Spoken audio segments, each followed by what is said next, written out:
Hello my friends, this is Elias with EG Construction, your best option, and today we're at day number 29. We are doing the brown on the exterior and we are starting the tile on the interior. This is the second step of the stucco process. The first one is called the scratch. That's how the scratch looks once it's done. It has those grooves, so the second coat attached perfectly to it. And this is the second coat. They already starting with the process. This is the second coat. If you see, this is not dry yet. You're gonna apply it, then let it rest for a little bit so it gets a little drier than what it is right now.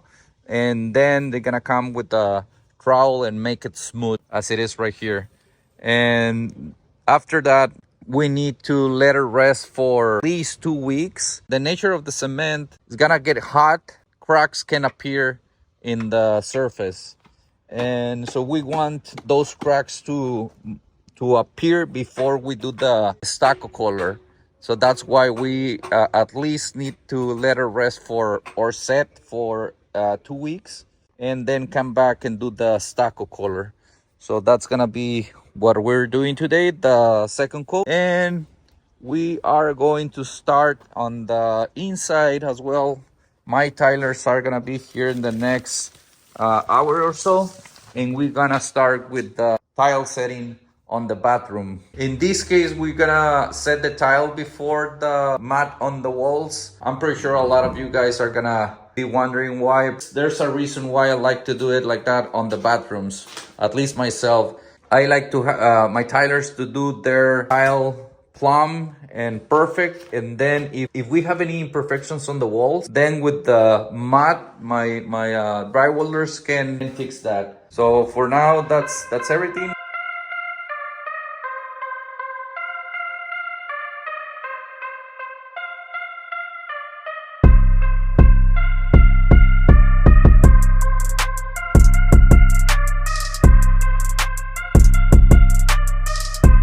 Day number 30. So this is the tile that we're using on the walls. It's 24 by 48 large format tiles. They're already doing the cuts. This is the cut where the faucet and the hose is gonna be on the walls. We're doing these hexagons with the tile that I just showed you, and we're doing a tile that looks like wood on the bathroom floor. So we're using this. That's gonna be the combination. We are laying the tile on a brick pattern, staggering 1/3 of each piece, like you're seeing right there. It's not on the middle. It's right there 1/3. And the reason being, sometimes the fabricator recommends to go either halfway or a third, and you have to follow those directions. Reason being, sometimes the tiles are not straight. They're kind of bowing, and if you put it halfway, you can feel it right here on the edges. That's why we use so many of the clips where the two tiles join together. Is gonna be a smooth surface. That's the way that everything is looking. This can be done different ways, but usually these guys like to start with the walls, and they're gonna have like a guide right there. First they measure how they're gonna do the layout, and they decide that they're gonna do the same cut on the bottom and top, and then they put that guide so they can start with the second layer. Same thing right here. They're gonna do the second layer, the niche, everything else, and at the end they're going to do the flooring, and then this last row at the very end. You want your floor tile to be set first, and then the wall tile is another way to prevent water to seep through. If you do it backwards, if you did the walls first and then the flooring, you're gonna have a gap right here on the top. That's where water can start seeping through. Two of the guys came yesterday with the tiling. They flowed the floors, prepare the rest of the walls, and today two guys, this is what they have done. Probably another 2-3 days at most, so they can finish a bathroom like this. So total number of days will be between 5 and 6 days, a bathroom this big, because they're gonna do the flooring as well. The intent of the videos are so you have a better understanding of what's the scheduling like. At day number 31 right here at the La Mesa ADU. Check it out. it's looking amazing. The first and second coat are done. The scratch and brown is done. All the way to the soffit right there and the fascia. We have our ventilation right here, our fire rated vents. I was waiting for this portion of the stucco to be done so my roofer can do the paper and do the whole roofing. We still need to bring my concrete guys so they can do the step right here and the step right there in the entrance. We're gonna do a step where the AC and the water here is gonna be. Walls are almost finished. This is one of the reasons why I like to do my tile first. Again, I don't want to say that this is the only way or the right way. It's just the way that I like it, and the reason being is this.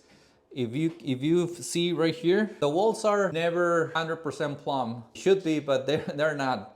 So my tile needs to be 100% plumb. Sometimes we have a discrepancy between the tile and the drywall right here. So if you see right there, I'm not sure if it's really noticeable, but right there, there's a bigger gap than right here.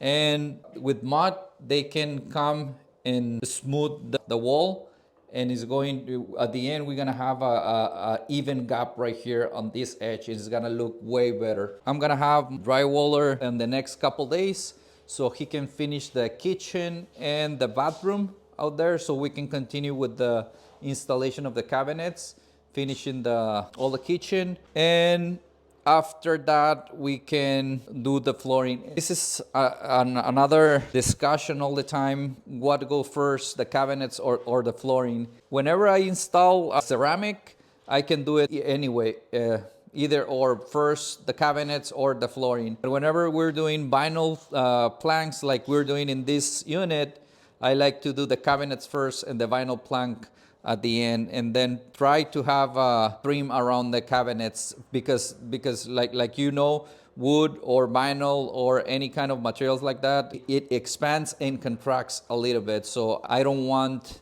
my material to be under my cabinets. Day number 32. So we are doing grout today. Guys are cleaning the grout lines and all the tiles so we can grout. You can see everything is finished right here. Flooring and the shower pan as well. The homeowner already decided on the color of the grout for the walls. It's gonna be a platinum grout. The flooring right here on the shower is gonna be a little darker, and they just decide for the grout on the shower pan, so they will go with the darker one because the grout is a little darker and we have a natural stone material right there on the shower pan. We need to seal it before, because if not, a marble on the natural stone starts to get a shadow right there, because start absorbing the tint on the darker grout. As you can see right here, you see everything white, nice and clear. And right here, we didn't seal them, but we really need to do. Today, I also got my computer, set up a little office right here. So we already have right here. This is not for designing or anything like that. This is my estimating software, but it gives me the ability of at least doing the layout and showing my client how it's gonna be. So right here, we're gonna have a pantry, a 24 pantry right here. Then it's gonna be the refrigerator with two side panels, so it looks like it's built in. We're gonna have a cabinet right there on top. Then we're gonna have a bottom 15, a Lazy Susan right there on the corner, 36. Then we're gonna have a 15-inch spice rack. We're gonna have the stove, 18-inch trash cabinet, another Lazy Susan on the corner, another 18 base cabinet. Then we're gonna have a 36 sink, and the dishwasher right here on this side.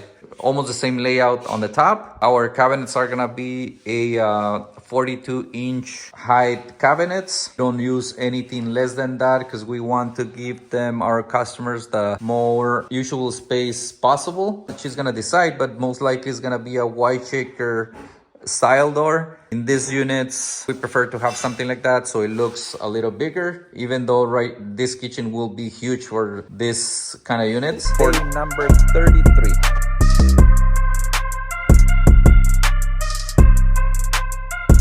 So by today, we already finished with the tiling right here on the bathroom. Right here on the shower, we have an hexagons with a Carrara marble on the floors, and we have porcelain tile in like marble as well on the walls. We are starting with the first coat of mud right here on the drywall.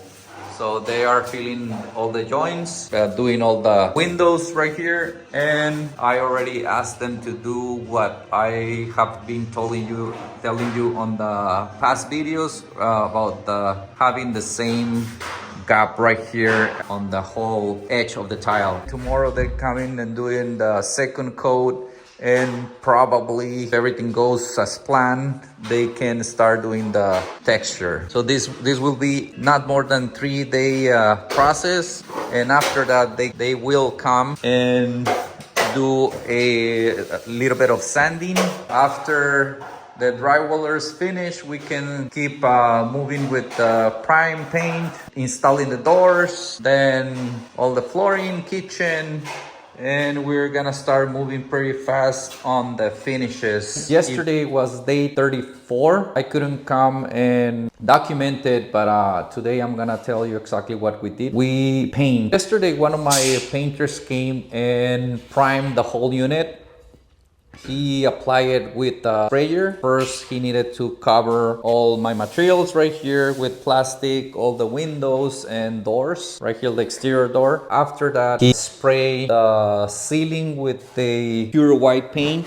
This is the one that we use usually on the ceilings, a Promar ceiling paint. We have found that it works pretty nice whenever you're doing any patch. In this case, he sprayed it and then he back rolled it. The reason why we like to back roll the ceilings, same thing, just in case that you do any patching or you need to move any of the lighting or whatever, it works perfectly whenever you're doing something like that. If you spray it, then if you move something, if you do any kind of patch, at the end you can see the patch a little bit, so we don't like that. On the walls we're using color called Sohi white, and we're using a satin sheen right there. The plan is to start building our cabinets, then putting our floor, baseboards, doors, and then he's gonna come back and do a finish coat on the walls, and he's gonna spray all our baseboards and doors. There's gonna be a lot of people saying that it's not the right process. We just like to do it like that because most of the times whenever a lot of people are working after the paint, they touch the walls and they kind of damage them, and we need to come back and do touch-ups anyway. And whenever you do that, you can see the touch-ups most of the time, so we like to have the painting at the very end. Today we are at day 35 right here in the ADU in La Mesa. We're doing a little bit of side work today. Well, first of all,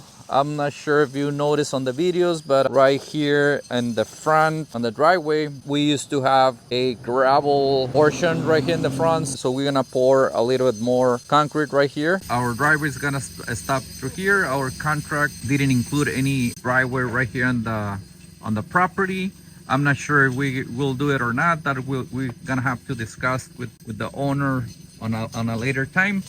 But I'm gonna show you what we're doing and why are we doing it right here. We're gonna create a little bit of a retaining wall so we can move all the dirt that we have right here. The inspector is going to come and he's gonna need at least 4 inches from that metal, the drip edge right here, right there from the Stucco to our main level of the dirt. And in some places we did have it. Right here in the back we didn't. The inspector asked us either we make a retaining wall or he's gonna be okay with having some kind of vegetation right here so we prevent the erosion right here on this hill. We are pouring concrete right here, concrete slab. Right here is gonna be the area for our water heater and our AC unit. So that needs to sit either on a plastic pad, on a concrete pad. So we're decide to pour some concrete right there. All these hills or bumps are gonna be gone today. They're gonna have the right pitch. He's forming for the little retaining wall that I just told you that we're gonna do to create a nicer surface right here. And we are pouring the 2 landings. We need to have a landing, of course, on every door. We're having the landing for the sliding door and our front landing right here for the front entrance. They're not gonna need any kind of a pump.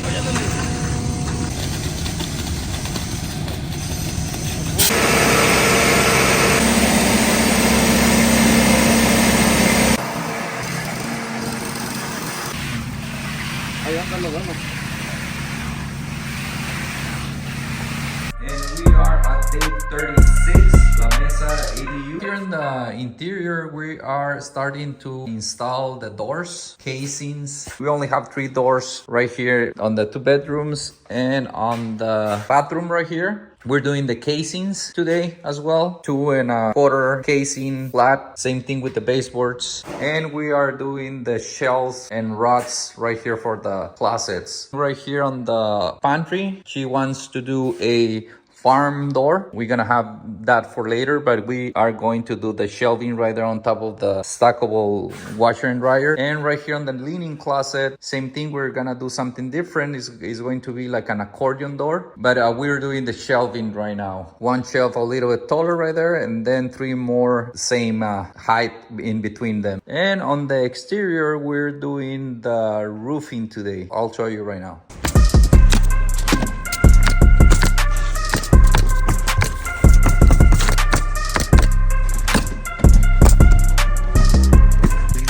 This titanium material. It's a synthetic roofing underlayment. Once you put any kind of a hole into them, these materials tend to shrink instead of paper, so it's a little bit more waterproof. On top of it, we are using a 4-wing shingles. Those are 30 years of warranty. They are the so-called architectural shingles. We're using slate gray color. We're trying to match a main home right there. Like you see right here, there's a crew of 4 guys, and this job should be done in 1 day. So for now, that's everything that I wanted to show you. Like I always tell you, if you feel that these videos help you or somebody else, please help us by sharing them so more people can know what we do and how we do it. Thank you very much. Have a great day.